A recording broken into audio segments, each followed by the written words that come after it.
Welcome to Sentence Structure Error Mixed Constructions.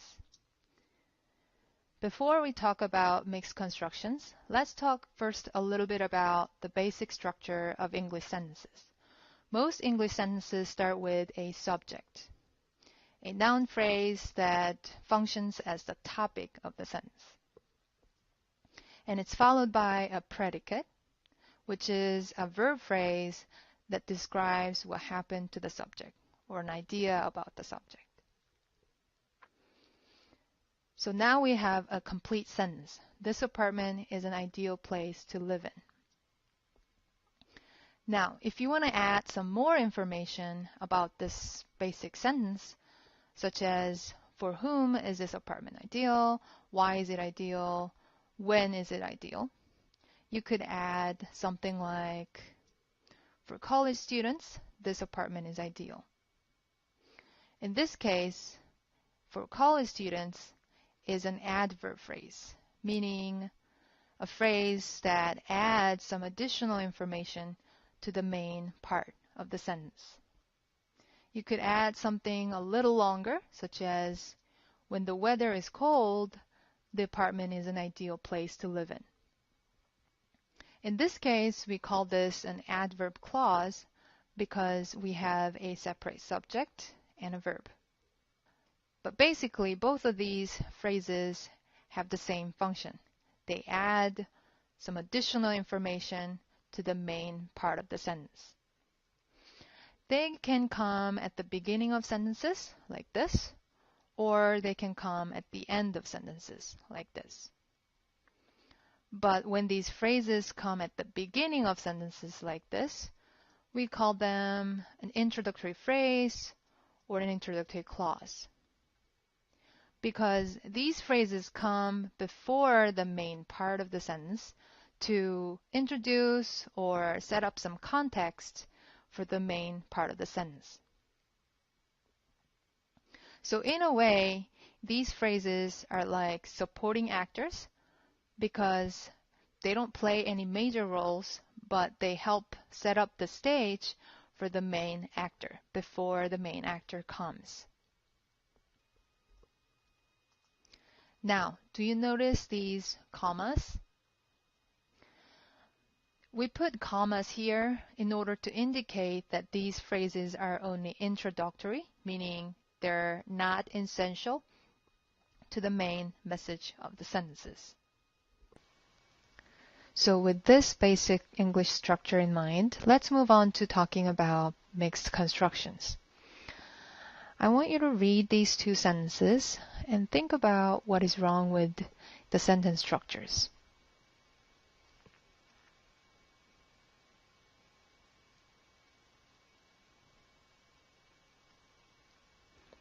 Okay, so do you see that the sentence structures here are a little bit strange?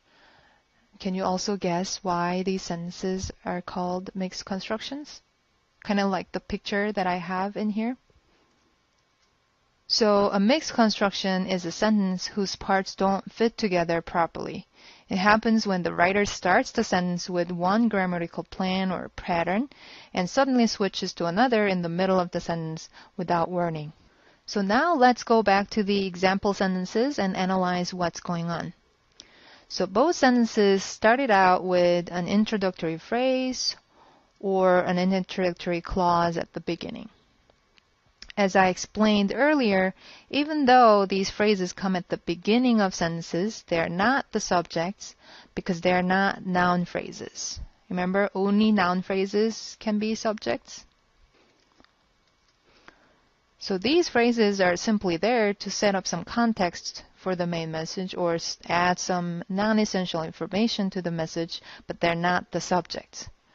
But then they're followed by verb phrases, which are underlined in blue, as if they were the subjects. So these sentences are confusing because they're missing the subjects. In other words, we don't know what can help students keep in touch with their teachers by using Facebook, or in B, what will help release the stress from studying when students participate in community service. Then why do you think people make such mistakes? this kind of error is actually very common in the first drafts, even among native speakers. Because when we are writing the first draft, our ideas are still developing and our plans keep changing. So we could start a sentence with certain grammar plan or pattern in mind, but halfway through we forget or change our minds about it and add parts that don't really fit the original pattern we had in mind. So for example, the writer started out with introductory phrases like this at the beginning, thinking he's going to add the main subject later, but then halfway through the sentence, he forgets how he started the sentence. Okay, and only see these noun phrases and sort of assume that, oh, these were the subjects that I started with. And he just finished the sentence by adding verb phrases, sort of treating them as subjects. A possible scenario, right? Mixed construction errors are not just limited to sentences with introductory phrases. A sentence with double subjects or verbs is also a type of mixed construction happening for similar reasons. So take a look at this sentence and see if you can find the problem. So this sentence actually starts with a subject, a noun phrase, as you can see. But then halfway through, the writer forgets that he already had a subject, puts a comma, as if whatever he has so far is just an introductory phrase, and he adds another subject and continue on with it by adding the verb phrase. So now what he ended up with is what we call double star or double subject. And of course, in English, this is not a correct sentence structure. We can't avoid mixed constructions 100% all the time because, as I said, it's a natural mistake that we make in the first draft when your ideas are still developing. However, you can always go back to your first draft and fix the errors. And here are some tips. The first step is to always reread your sentence and figure out what you really intended to say in that sentence. Then you have two options. The first option is to keep the beginning introductory phrase as it is and add the missing subject. In this case, you can say students can keep in touch. And don't forget to add a comma here after the introductory phrase. Even though comma is not always required, it helps you and your readers to remind yourself that what you wrote so far is just an introductory phrase and the main subject is still coming.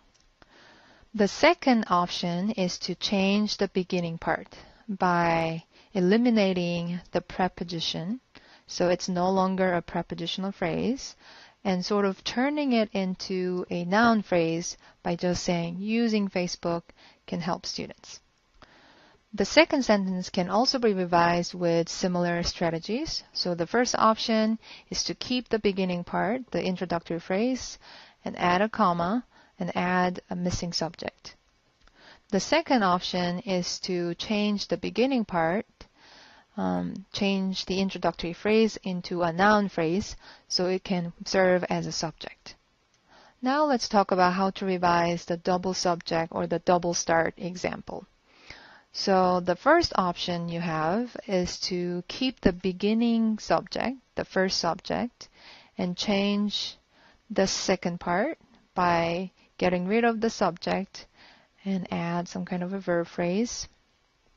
Or you could change the first subject into an introductory phrase by adding a preposition at the beginning. For example, for people of lower socioeconomic status, comma, life is full of survival pressure and stress.